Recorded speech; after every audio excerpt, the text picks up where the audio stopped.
We rarely wish a man happiness. We wish him success.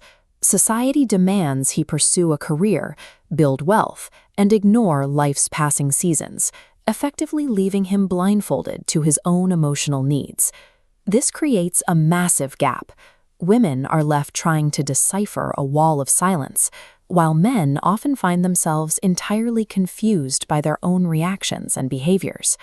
To actually understand what is happening, you have to look past the spoken word.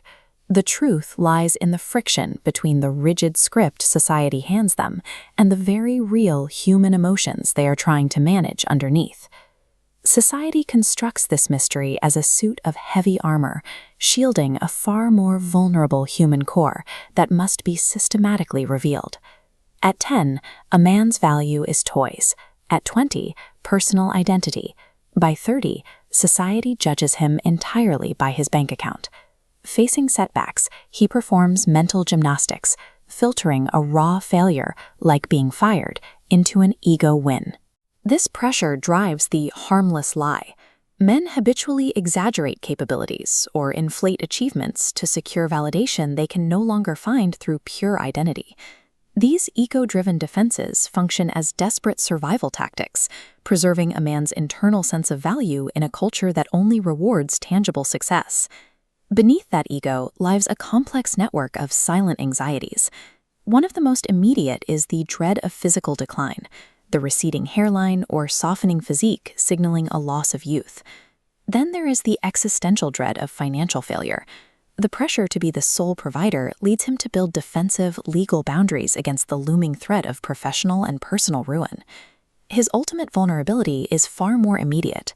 A man endures intense physical hardship, but a woman's tears will instantly shatter his stoic exterior. Retreating to a video game, staring at a football match, or sitting alone with a drink, he is performing a mandatory decompression. He is seeking a brief escape from relentless societal expectations. This perceived apathy or distance serves as a necessary buffer against an overwhelming architecture of fear. Because expressing fear is socially penalized as weakness, men structurally lack the verbal vocabulary to explain their internal state.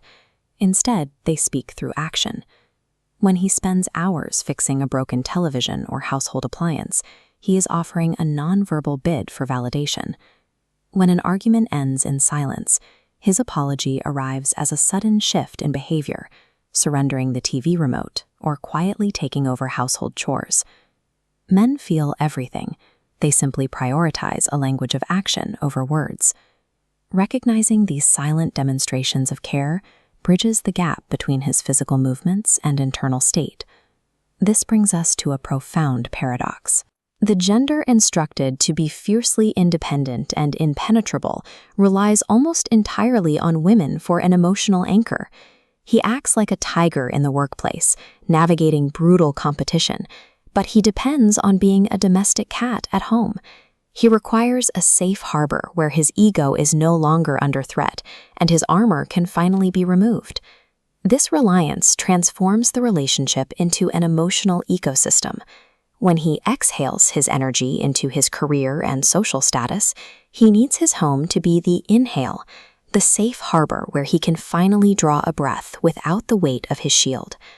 The secret of men is that they are trapped by a societal script.